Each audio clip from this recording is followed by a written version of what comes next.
ఇంట్లో ఒకటి కంటే ఎక్కువ తులసి మొక్కలు ఉండొచ్చా? ఇంటి చుట్టూ ఒకటి కంటే ఎక్కువ తులసి చెట్లు ఉన్నాయి. మీకు ఈ విషయం తెలుసా?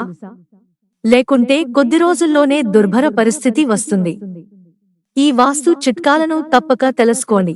కానీ ఇంట్లో తులసి చెట్టును నాటడానికి కొన్ని నియమాలు ఉన్నాయని చాలా మందికి తెలియదు. ఏది అనుసరించడం చాలా ముఖ్యం. ఇది చేయకపోతే అది ప్రతికూలంగా ప్రభావితమవుతుంది. తులసి మొక్కను ఎలా నాటాలి?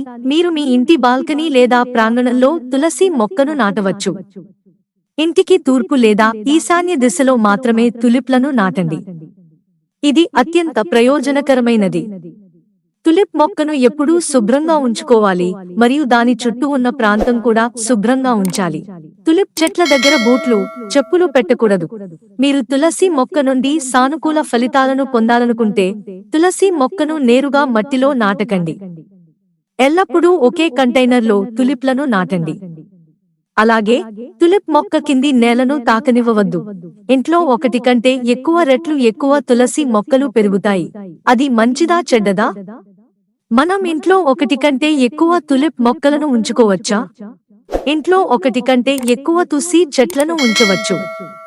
అయితే జ్యోతిష్య శాస్త్రం ప్రకారం ఇంట్లో ఒకటి కంటే ఎక్కువ తులసి చెట్లను నాటితే దానిని 3, 5, 7 సంఖ్యలో నాటాలి అనే నియమం కూడా ఉంది.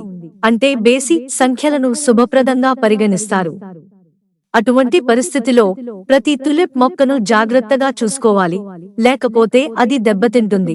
నమ్మకం ప్రకారం ఆదివారం లేదా 11వ తేదీన తులసి మొక్కను తాకకూడదు. హిందూ మతంలో తులసి మొక్క లక్ష్మీ దేవి యొక్క రూపం. ఆదివారం నాడు విష్ణువు కోసం ఉపవాసం ఉంటారని నమ్ముతారు. అందువల్ల ఈ రోజున తులిప్ మొక్కను తాకకూడదు లేదా నీరు పెట్టకూడదు. ఇంట్లో తులసి మొక్కలు నాటడానికి గురువారం అత్యంత పవిత్రమైన రోజుగా పరిగణించబడుతుంది. జ్యోతిష్య శాస్త్రం ప్రకారం ఈ రోజు ఇంట్లో తులసి మొక్కను నాటితే ఇంటి ఆర్థిక పరిస్థితి మెరుగుపడుతుంది.